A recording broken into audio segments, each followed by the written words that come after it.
প্রেমে বুদ্ধির সাথে নিজের জ্ঞানেরও ব্যবহার করতে হবে, তবেই আজকের দিনে সম্পূর্ণ লাভ ওঠাতে পারবেন। আজকে আপনার মধ্যে কল্পনা শক্তি বিরাজ করবে, ইনটিউশন ও হাই লেভেলে থাকবে। আপনি অনেকটাই একটুখানি ইমোশনাল ও কল্পনার জগতে থাকতে ভালোবাসবেন। আধ্যাত্মিক মনোভাব বাড়তে পারে, শত্রুর ওপর জয় মিলতে পারে। তবে নতুন কোনো আইনি জটিলতা দেখা যেতে পারে, কোনো উপহার বা কোথায় যাওয়ার নেমন্তন্ন আজকে মিলতে পারে, কেউ কোনো জায়গায় আজকে কেউ আপনি আমন্ত্রিত থাকতে পারেন। কেরিয়ার ও প্রফেশন, কর্মক্ষেত্রে নিজের কেরিয়ার ও প্রফেশনে সফলতা অর্জনের পথ প্রশস্ত হতে পারে। আপনার বিরোধীরা আজকে আপনার থেকে কিছুটা দূরে সরে যাবে।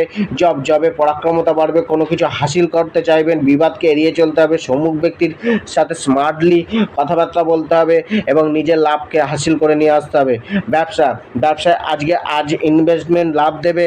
পরিবারের কোনো বিষয় ব্যবসায় আজ ইনভেস্টমেন্ট লাভ দেবে। ব্যবসায় আয় কিছুটা বাড়বে। পার্টনার থেকে কিছুটা সাবধানে ব্যবসা করা উচিত। জীবনসাথী ও পরিবার, গিয়ে কোনো সুসজ্জিত